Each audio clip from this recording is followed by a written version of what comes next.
You see, Perrottet and co are talking about stuff that doesn't relate to the problems the battler is facing.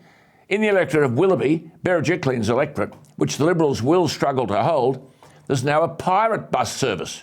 So great is the frustration with public transport in the once blue ribbon seat of Willoughby, a bloke called Ken Wilson has created a pirate bus to ferry commuters on the 12-minute journey to the city because the bus system's rubbish. I mean, this is a consequence of the privatisation of the system. The government's own inquiry last year found that Perrottet's obsession with privatisation had led to worse services. This fellow Ken Wilson launched a GoFundMe page in December, which raised enough money to charter its first bus for $420. Commuters don't pay, but donations to a fund help. The commuters are encouraged to contribute. But even a Willoughby councillor was catching the pirate bus. Robert Samuel said, quote, "I'm going to Bondi, but not on the 340 like I should, because it's cancelled." Look, I'm telling you, these shambles are everywhere. And then you go to the bush and they're forgotten.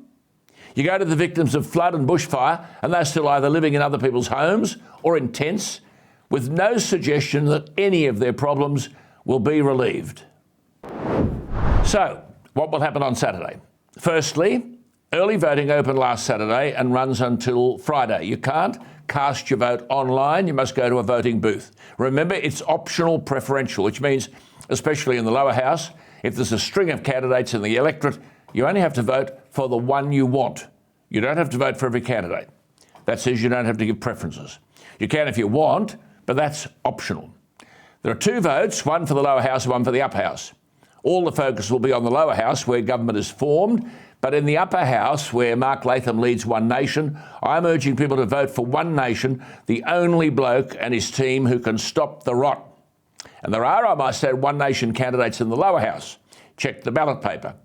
Political pundits say no major party will win a majority. What the pundits should be saying is the coalition can't win. That is an odds-on certainty. The question is, can Minns get the 47 seats to form a majority government, or will he have to rely on the Greens to get that majority? For a majority, Labor has to win 9 seats. They have to get from 38 to 47. I should point out, by the way, that the coalition are already a minority government. They only hold 46 seats. Interestingly, this election will be the 5th in a row where voters will be casting a vote for a government led by a premier who wasn't there 4 years earlier. Not since Bob Carr in 2003 has a New South Wales premier survived 4 years and led their government to the polls. Much has changed since the last state election in 2019. For starters, Labor was led by a dolt. His name was Michael Daly. Labor's now being led by Chris Minns, whom I rate.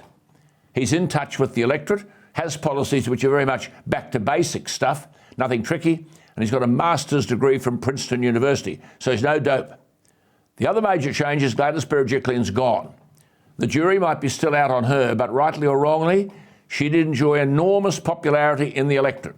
She hasn't featured in the Liberal Party campaign. Her deputy and treasurer, Dominic Perrottet, riding on his training wheels still, was chosen to be the leader. He's been premier for less than 18 months. I had high hopes for him in the beginning, but my opinion on him has changed. I'll say something about that later. And for a 12-year-old government, which has a string of well-known ministers calling it quits, heaps of controversy, the coalition looks bereft of ideas and has been throwing money around willy-nilly hoping to bribe the electorate.